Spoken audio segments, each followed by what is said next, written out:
Well, I think that's it for news. We want to keep it fairly light and short for the news segments because really the sort of the meat of today's show is going to be the interview with a man who probably needs little introduction. Unless you've been living under a proverbial rock recently, you'll realise that this has been taking the gaming world by storm.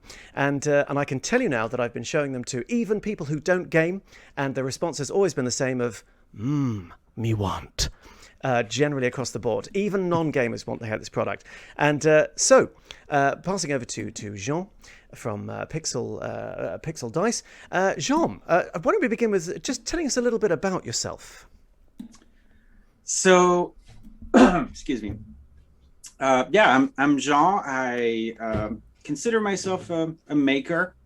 I started, studying electronics, then did computer science, ended up working in video games for the longest time, but always having a interest in electronics, working on small stuff on the side, etc. Eventually, basically, ended up thinking of trying to make a dice and rolls to a computer, and sort of like thinking like, oh, that could be cool, some kind of hybrid thing. Very, very vague idea of something that eventually ended up being Pixels. But yeah, I'm French, as my name suggests. I've lived in 3 continents so far. Grew up in Africa and in France, and now I've been in the States for almost 20 years. So I'm definitely a transplant. So it gets to the point where my friends make fun of me for my broken French and that kind of stuff. And yeah, I love video games. I love electronics, and somehow figured these dice as sort of a first foray into trying to bridge those worlds or those passions. And with the incredible suggestions from people taking interest in the project, so slowly basically made them the dice that you can see on the videos and the Kickstarter and Twitter and all that. Yes. But yeah, it was an enormous surprise how successful they've been. It has been. It's one of those things that, frankly, I'm surprised no one's thought of it before. But you're the man who's had the imagination and the drive and the ability to do it. And may I say, before we continue, how delighted I am with your background. The whiteboard with some technical drawings on it. I pictured you as a sort of a proper inventor. And you haven't disappointed at all, Jean. Absolutely brilliant. There we go. It looks fantastic. And, I think what I'm going to do now, there is one man who has been so excited, I can tell you what, and so excited, in fact, that he reached out to you and you very kindly came on the show. So I'm going to pass over to Ross because he is absolutely busting with questions about these dice. So Ross, do you want to take us away? Yeah, so you briefly talked about the sort of origins. Could you go a little bit so where did you originally come up with the idea for, because I think you started with a D6, didn't you, as your prototype? Right. Yeah. Yeah, no, I've always struggled, sort of always really wondered if I could do something that sort of had some physical aspect, because that's basically what happens in a lot of people like me who are interested in computers, but also a different area, which is you do too much of one and you miss the other. So basically, when you spend a lot of time working on virtual stuff like video games, which is amazing, but you end up wanting to do something more physical, tangible, etc. And so eventually, for me, it turned into and I couldn't tell you specifically more exactly, but into I wonder if it would be possible to make a die that can communicate, that can actually send data. And at the time, I didn't even think Bluetooth. I didn't think LEDs, none of that. It was really just I wonder if it's possible. Oh, it's probably really hard. Oh, now I really want to try, because the challenge aspect, right? And then as I sort of thought about it more, I'm like, oh, what am I doing? What does this afford? trying to put electronics in a little device, and like, oh, LEDs. Ooh, you could put LEDs on the little pips for a D6, and oh, that could be cool. And sort of working on that. But at the time, for instance, like the very first prototype, the die still was sort of a case that you could open and you would replace the battery, that sort of approach. It was super clunky, and it actually didn't feel very good to roll at all. But it was sort of, cool enough that I, started sharing my work, posted it on some, maker websites and forums and stuff. And people were like, oh, this would be really cool. Have you thought about this or that? And sort of, all the things after that sort of came from, basically sharing my work and getting back some amazing suggestions from people. So like, just the battery, for instance, I couldn't find a battery small enough that was rechargeable for the dice. Until someone said, hey, have you searched for earpiece or like a Bluetooth earbud batteries on like Alibaba and all those websites? And like that was the key word that I needed, like, oh, the earbud stuff. And then I started searching and I found the batteries I was looking for. And then as I, sort of shared that, I'm like, yeah, that would be cool. Maybe I need some little pins for recharging, and sort of like somebody like, well, could you actually do wireless charging? And for me, it was like, well, no, wireless pads are like this big and it's complicated. But the fact of somebody suggesting it sort of made me, like, oh, could it be possible? And then I sort of slowly figured out, yeah, it could be possible, and all kinds of stuff like that. And then as I made the dice light up, I was like, oh, those have got to be RGB. Like there's no, like at first it was just simple like red LEDs. And as the first time they lit on, I'm like, oh, what am I doing? They need to be RGB. Like they need to be colors. And slowly sort of figured out like, oh yeah, colors would be really cool. And then of course, like, oh, well, now I got to make a D20, right? Like it sort of kind of became that thing. But at first it really, I had no idea, right? Like I didn't, none of it came sort of pre-formed as a whole concept, right? Like it just sort of really evolved through interactions and showing, which is really hard, by the way, because you're always like so self-conscious about what you make that you're like, no, it's not good, it's not great, it's not ready yet. But it's it's been a tremendous lesson for me, and like the value of putting stuff out and getting, you get back a goodwill, but also like some incredible suggestions. Yeah, because it's that gratification, isn't it, to say, to sort of buoys you up and says, do you know what, you've got something here. This is really cool. Yeah, exactly. And it's just, it's something that for a lot of people is hard to wrap their head around. Specifically, like a lot of people who try to make video games, for instance, it's the same thing. Lots of young, developers, designers, they want to make a video game with their friends, but they don't want to show it until it's ready, whatever ready means. And they end up sort of never going anywhere. Whereas if you start showing it early, warts and all, you're going to get, A, people telling you like, hey, this is cool, you should continue, which is invaluable. And B, some amount of advice, and not all of it will be good, but there will be some stuff that you can actually listen to and take. And I guess this is quite a growing trend in the gaming community, because of course we have now early access and things like this, which is a similar principle where your hopeful fan base will turn around and say, hey, your implementation sucks, but I love the idea, so you can go like, okay, great, I'll work with that, and so on and so forth. No, exactly. That's exactly right. Yeah. So I know you've come from video games, like you've worked on video games like Oblivion and Skyrim and stuff. I love the way how offhand you say that. I mean, two of the greatest computer game RPGs that have ever been, that I have personally sunk thousands of hours into, and you're like, oh, Skyrim and Oblivion.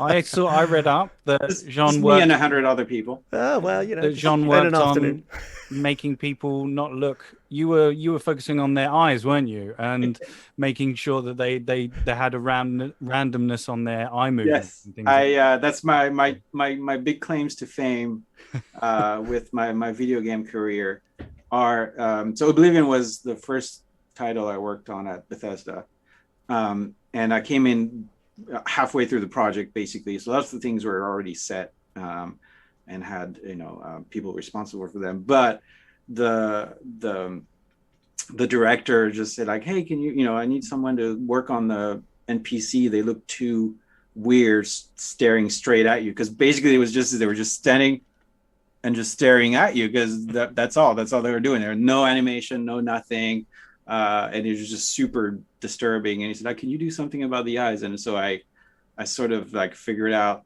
that I could sort of programmatically give them different eye movement based on the 5 emotions they could display, or whatever, whatever it's like. So it's a video game system.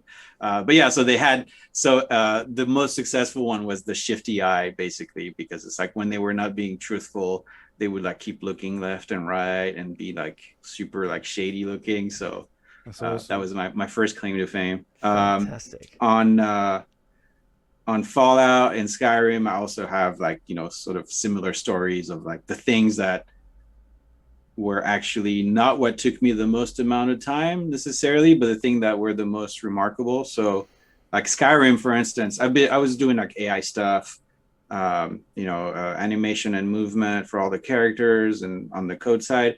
But really my claim to fame on Skyrim was that I made all the little butterflies in the game. Oh, no And way. so it was something that wasn't really like planned for. I just really wanted to make little tiny AIs of like critters and stuff that weren't just a single animation, but had a little bit of smarts to them. And so that's like, it ended up being like completely a side project. And I like, got people to help me like make a model here and do an animation there so I could plug it in. And then eventually I showed it to the director, and he's like, yeah, this is awesome, and blah blah blah. And then the next week there was a giant bug where like there were like 1 million butterflies in the game. And it crashed performance, and it was like, and I was the joke of like Jean. yeah, exactly. Like, and I remember because it was Todd Howard, even like did that like a graph of like a number of butterflies in the game per week, and there's like this giant spike, and it was fun because it was good hearted, and in the end people loved them, like they loved chasing the little things. Oh yeah, absolutely. It's video games. Oh yeah, well, I was just going to lead on. So you're like, obviously you're experienced in RPG. Have you played much TTRPGs like tabletop, like D&D or Not a lot. I started actually recently to play a D&D campaign, and so I'm a late bloomer. Nice. When it comes to tabletop. I know. I'd like to put it on the fact that I lived in fairly remote places growing up and didn't quite have the environment to experience TTRPGs. I made up with computer games at the time, basically. That's how that worked. Yeah. But yeah, so I was a very late comer to role playing games. That's cool though. I love the fact that like you've got different sets for different types of role-playing games, which I really like. Yeah, you've absolutely. got like your Shadowrun ones, you've got like D&D ones and stuff, which are really cool. Do you know, we've just had a lovely comment in the chat. Now, apologies for the pronunciation of this. Sisquinanamuk has been backing you since day one, because not only are they really, really cool dice, but they have poor eyesight. So actually, practically speaking, they are dice that really help you see the numbers. And thank you so much for sharing that. And that's not something I actually thought of. I just look at them and go, ooh, as most people do. But that's actually got a practical purpose. Yeah, if I'd love to talk about that a little bit, because for me, it was also a realization. And it's, again, one of those things that only come from sharing with people. It was at Gen Con 2019 when I showed the first D20s I had actually. And I'm all excited about the light up stuff, and I'm getting a bunch of people. We're fairly popular, and people come by and play the game. And this one person comes and I tell them about the Bluetooth aspect and the fact that you can, like, when you roll the die, you can tell your phone to like play a sound effects, which is a super cool thing, by the way. Really? But no, it can't, because it's a Bluetooth communication. Yeah, we'll get into it. But so God, we'll get there, James. We'll get there. I know. I'm just taking the money out of my wallet now. So what? Sorry, what was that? I think there's a video on the Kickstarter page that shows an example of that.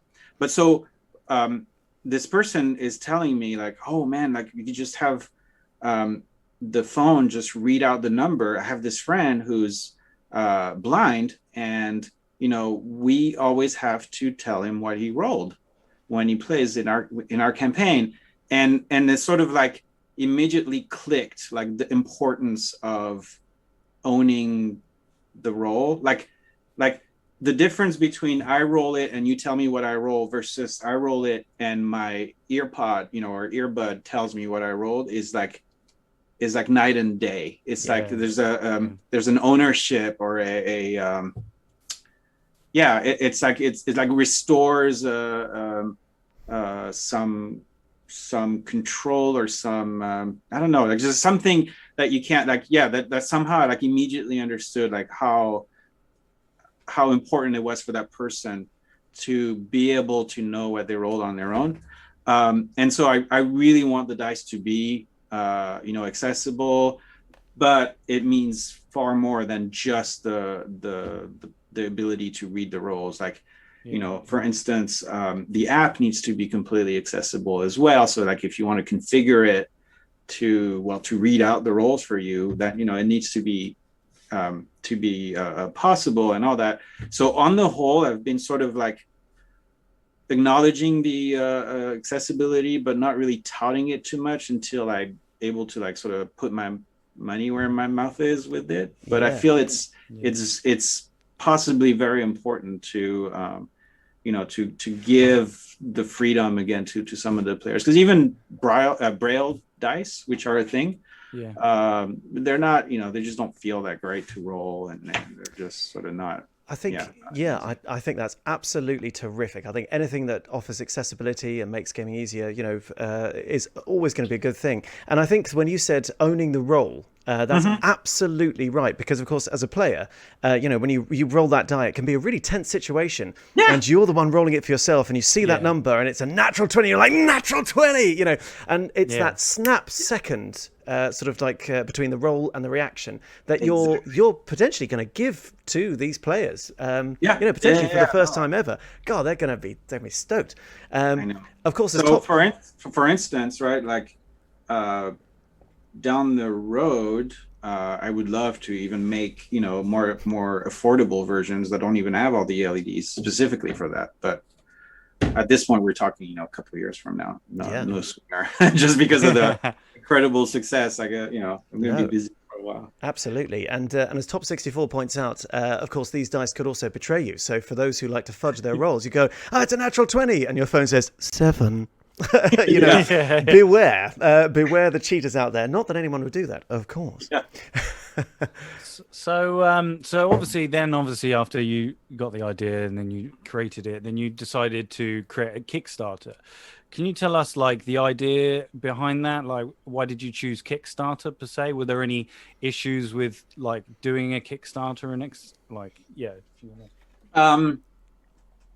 I mean, the simple version is I would have never been able to upfront the cost of making a run of the dice, really.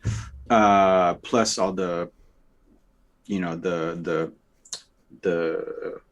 cost of development, even getting up to that point, which is basically, come from my savings and things. For a long time, I was doing contract work while I was working on the dice or, game projects and stuff.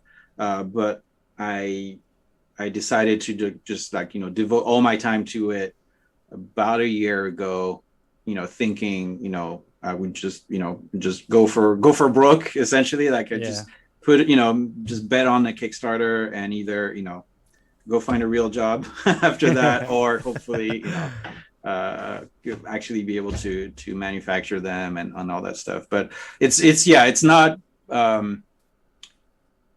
it's a kind of a simple answer of it was just a more financially, like it was the easiest way for me to move forward. Because I guess Kickstarter does it all all does it for you, I guess, like in terms of stuff. So it's like it's incredible when you think about it, the generosity of people, because even though you're promising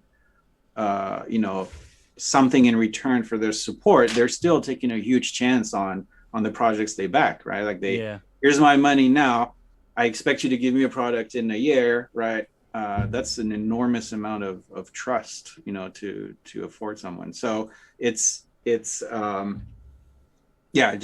blows my mind. So basically, and because of course we were talking about trust earlier, we were talking about Star Citizen. Joking, that's been one of the most famous Kickstarters. Every road leads back to Star Citizen. It all comes back to Star Citizen. But as you say, it is a position of trust, because you're saying, Jean, that's a great idea. I can't get these dice right now, but I want them in the future. So here, I'm going to enable you to do that. And I think it's safe to say that. Well, it's been something of a success thus far. The Kickstarter is still running, by the way. One of our Dangerlings did post the link in the chat. Have you got the latest figures there, Ross? I do. You have, about a couple of hours before the stream, you have 19,843 backers. You obviously had a goal of 200,000, and you've made £2,810,267. I mean, that is amazing. Is amazing. Terrific. Yeah. How does that make you feel when you see that the outpouring of support that the world has given you? It's still not real. Like to be completely honest, it's still like the best way I could describe it. It still feels like setting a high score on a video game. It's just like, oh yeah, cool. Where do I put my initials? That's I like. It's not quite ticked that it's this is actually over 2 million.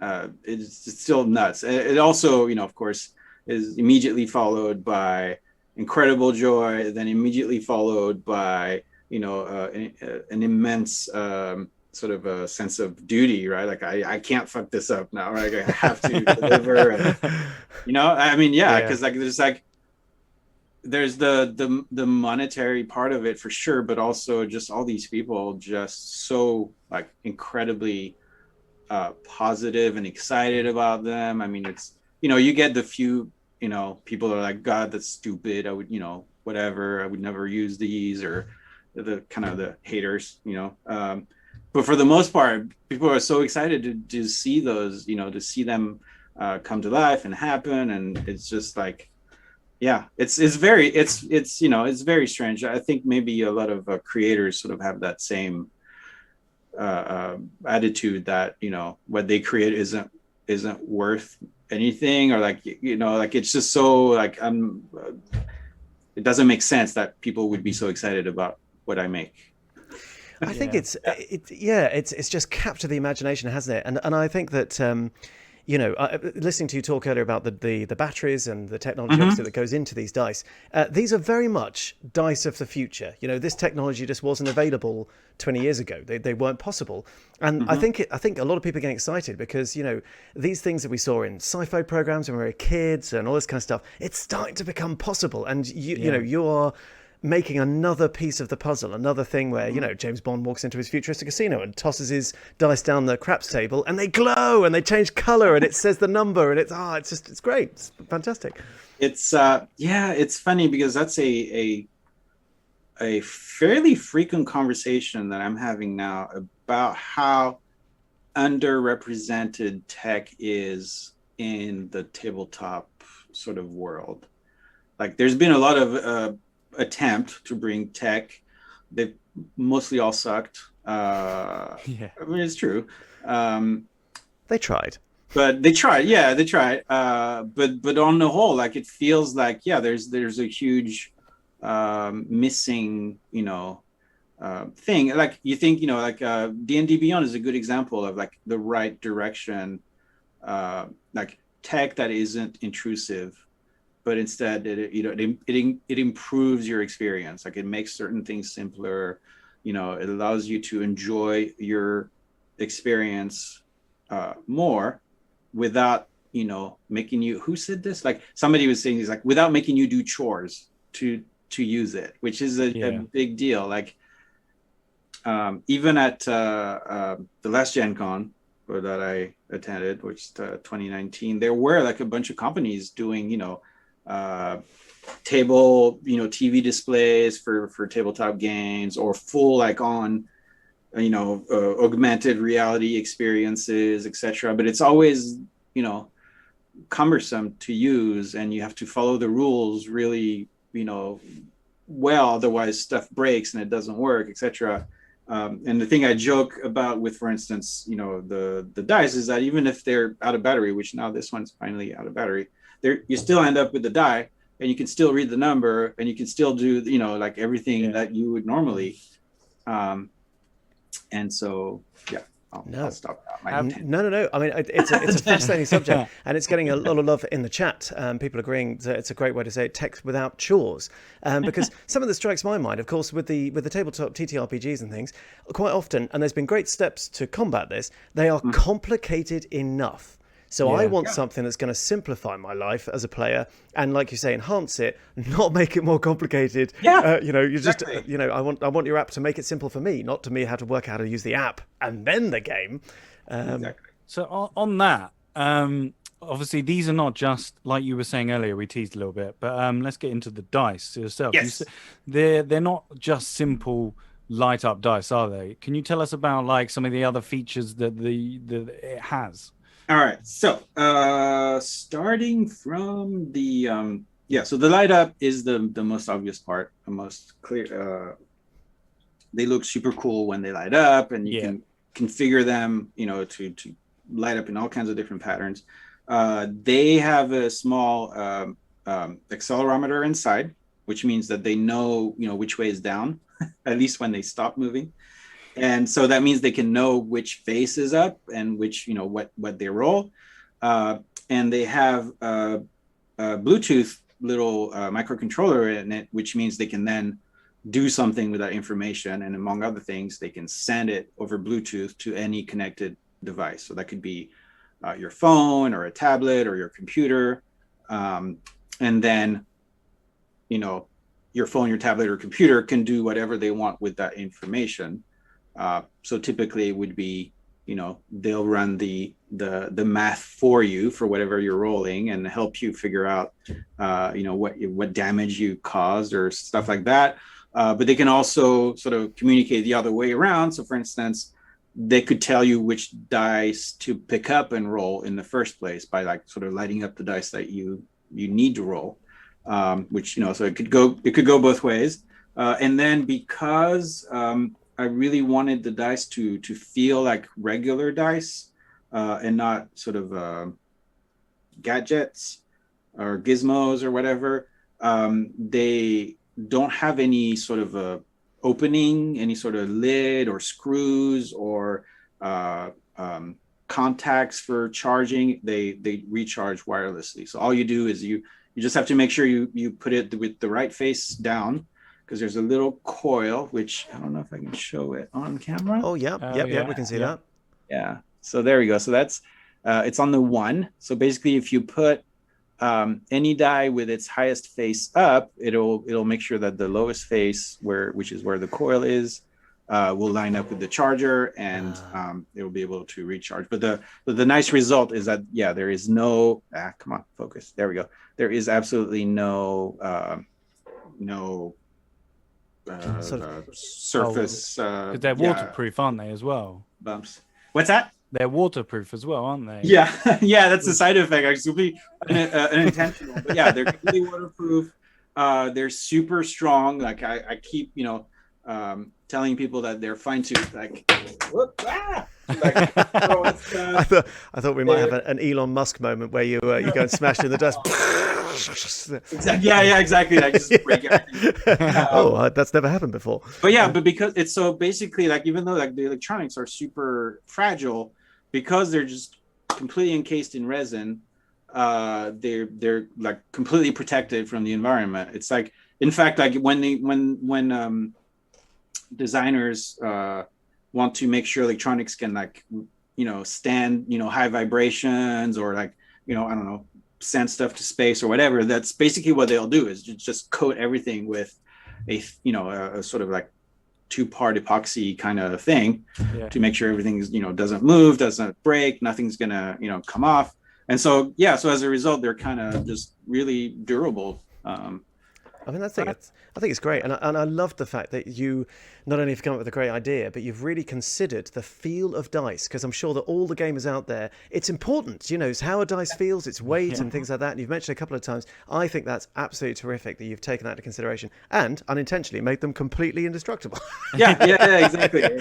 How did you go about getting the right weight of them? Like, did you just have loads of sample different dice, like plastic dice and other different dices? So there's another advantage of them being completely encased in resin, is that for the most part, all the components aren't that much heavier than resin. I don't know if that makes sense. Like the density overall is is fairly uniform. The only part that's heavy, and here I'm going to show you a little core, right? So this is what's inside. So without the resin, come on, focus. No, there we go. So this is like a little core with the coil. And so the coil is really the only thing that is significantly heavier than the rest. And so the solution is to put a little like washer weight, sort of counterweight on the other side, right? And so essentially, there's just a little counterweight on the other side. And so after that, basically, it's just a matter of sort of like really testing it and adding little counterweights here and there and to sort of figure out like, it looks like, this. Because for instance, I do like, I roll them a ton to see like, the distribution of rolls, which isn't too hard for me because they can record their own rolls, right? So they can send the information and all that. So I don't actually have to go and write it down. And so when I do, I can actually tell that, it's still slightly heavier towards one side. Like if you look at all the number distribution and you map it to the actual face, you can sort of see like it's butt heavy and, a little bit, right? Kind of. Kind of idea. I'm glad you're doing such exhaustive testing, because I'm just imagining thousands of gamers going out and buying these pretty dice and then rolling in this incredible number of natural 20s. Just DMs across the land are in tears because their players are acing their dungeons because everyone's got an natural 20. But I mean, there's the there's a some amount of difficulty with it, which is making people realize that overall dice are a lot more unfair than you believe. So like if you take a random set of dice, let's pick on Chessex, right, for example, because they're so common, they're actually terrible. They're like not balanced at all. But because they look fine, they look like they should be balanced, and it doesn't really sort of come into people's mind that actually they may not be. The fairness of a die has almost more to do with how clean your edges are, like especially specifically like from one edge to another. Like so, if you have really sharp edges and you have one that's really rounded, it's going to affect the rolls more than actually a slight imbalance. And so it's like sort of getting over this idea that it's only the weight distribution, but it's also how clean the dice are in general, like how perfect they are, that affects the rolls. So Jean, yes. what Jean's saying is Fulton in the Danger Club, I, as him, always roll really badly. And what you're saying is that it's the dice's fault, and that I need some Pixels dice. That's what I think. I think that's really I don't think anyone was arguing with the fact that your dice are terrible, because we've been telling you to burn them since episode 22. This is true. But it also reminds me, it's interesting, leading to folk tales amongst gamers, because our DM, Dan, has a die he calls Old Bad Moon. And it uncommonly rolls in the teens. It always rolls high. And whenever he wants to really put the scares on us, he gets Old Bad Moon out and starts rolling it. And gosh darn it, It's a Chessex dice. It's a Chessex dice. It's a Chessex dice. There you go. Yeah, exactly. So, it really is. Damn it's so important, so these dicing. And, were you ever intimidated going into making dice because of the way that players react and sort of, feel about their dice? I sort of got exposed to it quickly, so then it wasn't so much of intimidation as just a sort of a matter of fact. Oh, that's a thing. The audience, yeah, exactly. No, I mean literally, it's like just like there's people that are going to think the whole concept is stupid. A lot of people are going to, or I apologize, but think themselves really smart for suggesting that they're imbalanced because of the way or because of the electronics. It's a common pattern that I see of like, oh yeah, that's cool, but I wonder if they're balanced. Okay, yeah, I get it. If you're only the thousandth person, Yeah, exactly. And players will always blame their tools and say, "Oh, well, your dice clearly are rolling under this." Yeah. Of course, I think it was Sisquin Ninamuk did say that. Of course, another thing I didn't think of. If you drop the die on the floor, you get a free reroll, even if you can see what it rolled, because you can be like, it fell on the floor. But if it flashes up on your phone, sorry, you're going to take that 2, because it doesn't matter that it flew over there under that bar stool. That's your 2. Gosh. I think you also try and combat that as well, don't you, about the whole rolling thing, because you put all your stats on your kick. Oh yeah, no, just as well. Yeah, exactly. Just because I know, or just because I sort of sort of roll my eyes at it a little bit, it doesn't mean I don't take it seriously. Well, right? yeah. I want to make sure that. Oh no, totally. And you're like backing yourself out. You're like, all right, if you want the graphs, here they are. Yeah, exactly. Right, exactly. Yeah. I want, I do want to. Right, I want to make sure people don't think I'm trying to hide anything when I say like, do you really care? Like, do you care that much? Yeah. Right? Yeah. No. That's like, yeah, they're fine. They're no worse than any other dice that you've used. They're not perfect. Like I say, don't take them to Vegas. It's funny, actually. Did you look at Vegas at all? Because that's where my mind immediately went to when you started talking about engineering and dice and things, because they must take it incredibly serious out there. I know. I actually didn't. It was suggested many, many times too.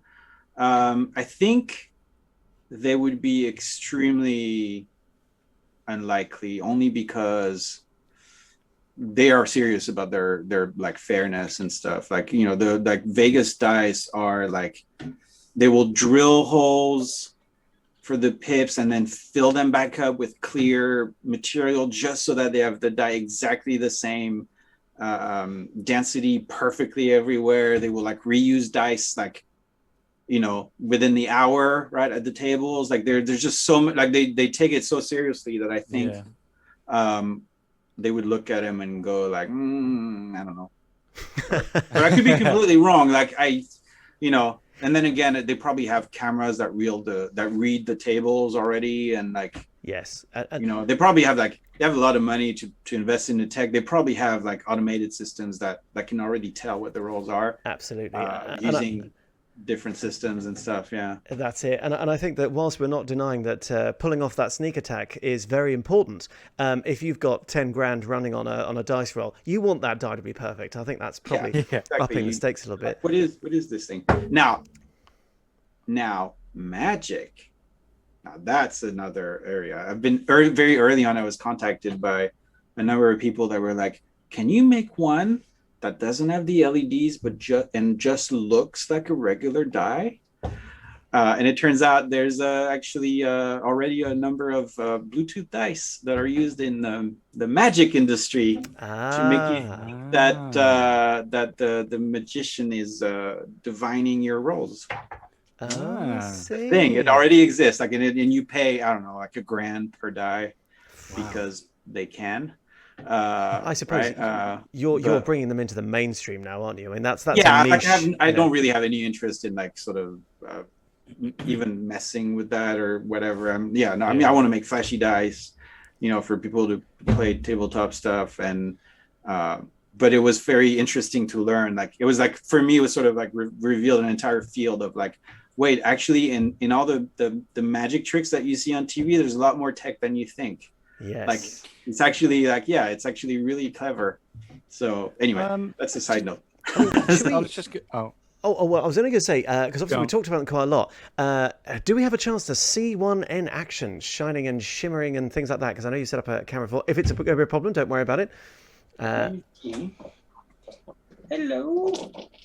Hold on. Now it's important to find that one that to speak to these dice, because they actually, they've got little AI personalities, and you've got to be nice. Hello. Yeah, I'm super excited. These are really cool, and I really like the fact that it speaks and it tells you what your role is on an app. Absolutely. Bringing everyone to the table is really good. It's really good. And don't worry to all the Dangerlings watching. I know that you've asked a few questions. I'll get to those just in a little bit. And then so I've got my BDR on them. So we will be asking questions from the chat in a second. Give me 2 seconds. Or give me rather, let's come back to the demo. I forgot to charge most of my dice right now. Oh, if I'm running like so low. No. Don't worry at all, because if you want to, the link is just above there, Pixels Dice, and you can go and see videos of them in action. And definitely, it's so cool and so pretty. And like you say, Ross, bringing accessibility to the table. Yeah.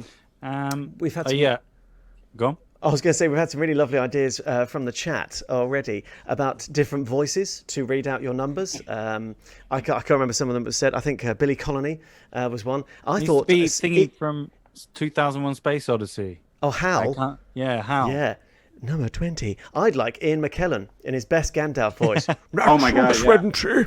That would be amazing. Jean, just while we're waiting for them to charge,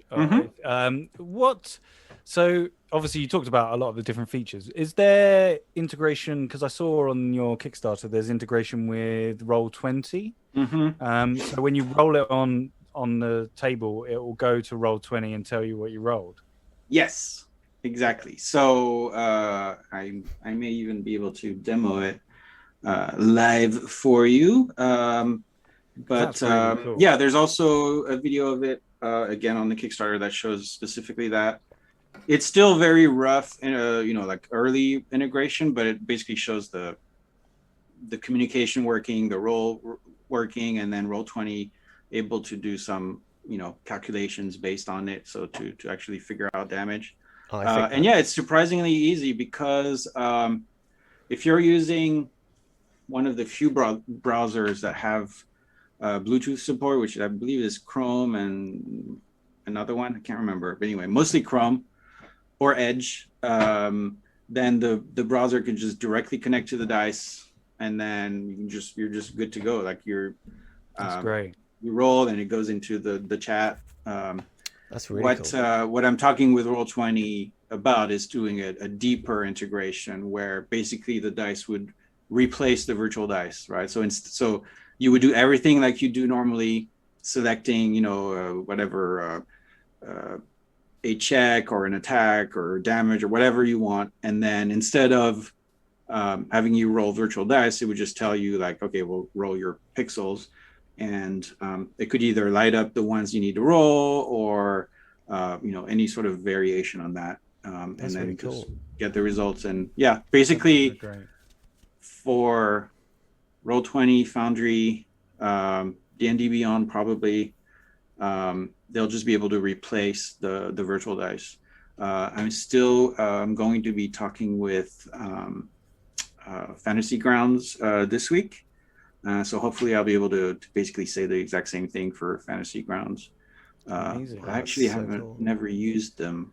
So I'm assuming they have virtual dice like everybody else. So a question from Stev, which is exactly on this topic. So with that integration, do you see it factoring in modifiers and things like that? So you just roll your die, and then Roll20 would basically sort of come up with the end result. Yeah. I mean, the easiest way to think about it and again, it hasn't, is not finished yet. It's not done. This is all future sort of projects. But the easiest way to think about it is that they just replace the virtual dice, right? So everything you could do with the virtual dice, meaning, including modifiers and etc., advantage, disadvantage, all that stuff, they will be able to do, right? It's exactly, one-to-one sort of replacement for the virtual dice. That's fantastic. That's so cool.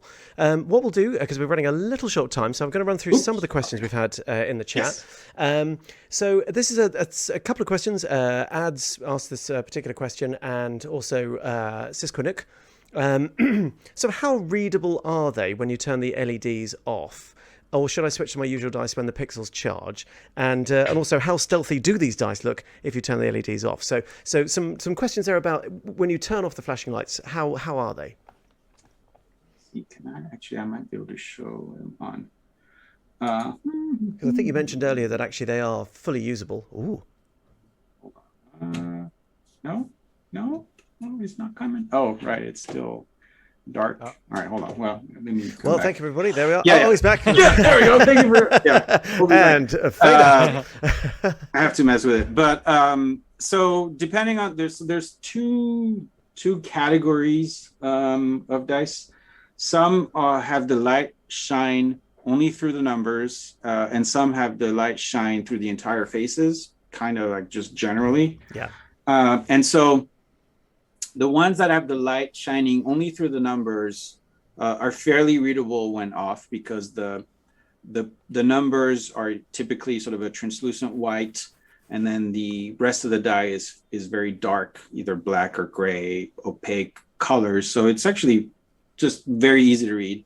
The more generally translucent dice, unless you paint the numbers, you couldn't read them, because basically they're uniform color, kind of like if you got different, if you got like a custom dice made or something, and that. So what I do, all right, and I don't know specifically what I'll be offering, but what I do is paint the numbers, and so depending on the colors you pick, it'll be perfectly readable or not at all, right? So like, for instance, this one, I painted the numbers gold. Oh, yeah. So they're definitely readable when off, but this one is actually completely clear. This one is slightly harder, because I painted them like silver, but the color, it's not the best. Maybe a white would have been better. Okay. So like I I don't know, right? I still have to specifically determine like whether they will come pre-painted or not. But if they do, I'll make sure and pick the right color. So then, for instance, if you pick, like, this is one of the opaque one. Come on here. So, but again, none of those are charged because I am dumb and I forgot to charge it. Come on. There we go. Oh, there we go. Wow. Right. So so it's, even when it's off, it's definitely readable. Yeah. And they've got indentations as well, so you can kind of see them. Yeah, that's cool. Yeah, absolutely. And actually, just for holding it up that close to the camera, it's such sharp edges. You were saying earlier about the really defined edges on that. It's great. And this one is slightly darker with the, come on, dude. What? Stop focusing on me. But you've got such a lovely hand. There we go. Know, right? But so this one, it's got the silver again, but because it's darker, it's a lot easier to read, even though it's a more translucent one.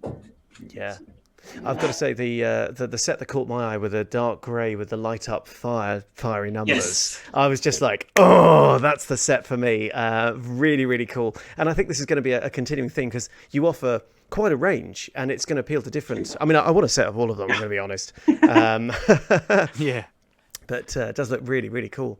I honestly, when I started preparing for the Kickstarter, I thought I would have way more colors, but then sort of dial it down, because, I wanted to make sure it actually was possible to get them all. And also, because they light up all kinds of different colors, it was really hard to find colors that looked good for the rest of the die, because if you make a sort of blue one, then doesn't look so great when you light up, I don't know, green or purple, or I don't know. Some colors look good, but it was more, so all the colors that are on offering are definitely more like grays and blacks and clears, because it's easier to make them look good in all sort of like different lighting condition. Yeah.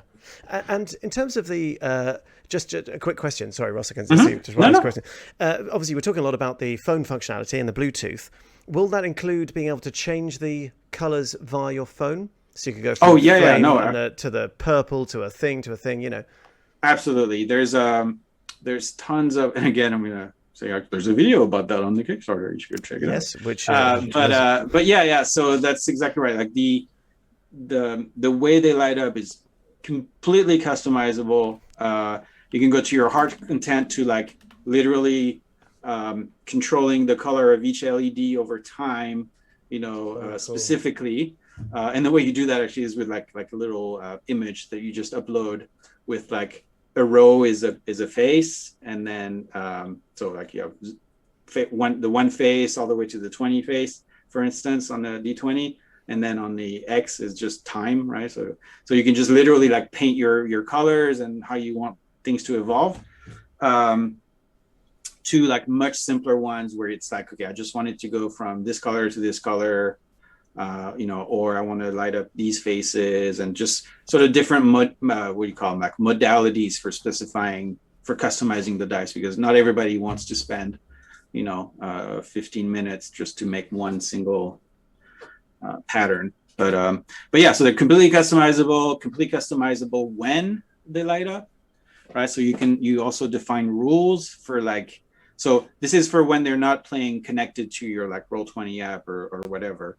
If you're just using the dice, you can still specify rules for like, okay, if it's a nat 20, I want to trigger this super cool pattern. If it's 5 or 6 on a D6 in the game you're playing, has like success failure type of thing, then it lights up a certain way. If you could do like all sorts of rules for how they light up and when they light up. That's so cool. That's so cool. I had a few people talking in the chat about having a natural one sort of chorus of doom, and maybe a rainbow and a sort of fanfare with a natural 20. Yep. Yeah, exactly. I want to ask you something that I thought was really cool that you posted on your Twitter the other day, that you were on Stephen Colbert's show. Like he took the mick out of he took the mick, but also like, yep. Did you watch it live, or did you even know that they were going to do that? I had no idea it was going to happen. A friend just texted me like right as I was about to turn my phone off for the night, saying like, "Hey, dude, you're on Colbert," and it's also somebody I hadn't heard from in a while, and I'm like, what? So, anyway, he's like, yeah, hold on, I got it on DVR.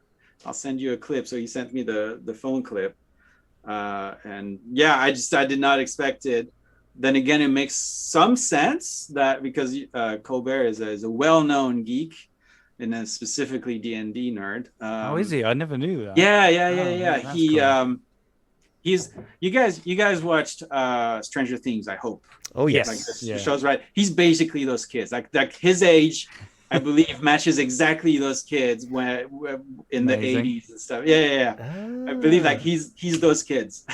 Did you see like an increase in like there was a little bump. Yeah. That's cool. It was, I think I did like so I was already in the sort of plateau for Kickstarter, right, which is like everything at the beginning, and then you're basically flat of like you're doing nothing, for until the very end. So I was already at the plateau, and I think it doubled what I was doing the day before, but it wasn't like a massive thing anyway. Yeah, still cool to like have it on national TV. Like, I know. Like I'm so tickled that like Stephen Colbert knows about my dice. Like I'm like, it's just I don't care that he made fun of them. I know he still wants one. Yeah. Yeah. That's so cool. That's so cool. And Jean, I could sit here and talk to you for hours and hours and hours. You are just so terrific and such a wonderful, charismatic person. Should we? We'll talk about. So the Kickstarter is still running. I believe somebody said it's in week 3. So how long have people got to follow that link and go and back your Kickstarter? We're exactly halfway through, I believe, and so it's another 2 weeks. It's the last day is April 8th, and people can find the link probably on your chat. Yes, they can. Yes, they can. Yes, they can. Thank you, Steph, for repeatedly publishing that link. She is one of my mods and a wonderful member of the community. Thank you very much, 14 days left to go. 14 days. 14 days to go. Very, very exciting. And, they're just terrific. And thank you so much. I honestly think that this is going to change gaming, in its own way forever. I think, because especially once those conventions start opening up and people rock up with these dice and they're color changing and stuff like that, it's gonna change things. I hope so, but if not, even if just some people use them, I'll be happy. Honestly, you're doing something that is including people. And I really like that. I really think that's a massive thing in TTRPGs, to bring everyone to the table, and I really think your dice are doing that. Thank you. Yeah, well done. Yeah. Absolutely. Well, I mean, as I say, I would love to carry on talking. I'm sure you would as well. But the hour is up, and Jean is a busy man, and so we're going to have to let him go. But thank you so much for joining us. Thank you to all the new people in the chat. I hope you'll give us a follow and stick around with us, the Danger Club. And of course, it is good night from Mr. Ross Harmston. Bye. And it's good night from the frankly spectacular Jean Simonet. Au revoir. and of course, it's good night from me, James Foxy Lockhart, hoping that you all stay Wednesday. Oh, yeah. Cheerio, everybody. Night. Bye.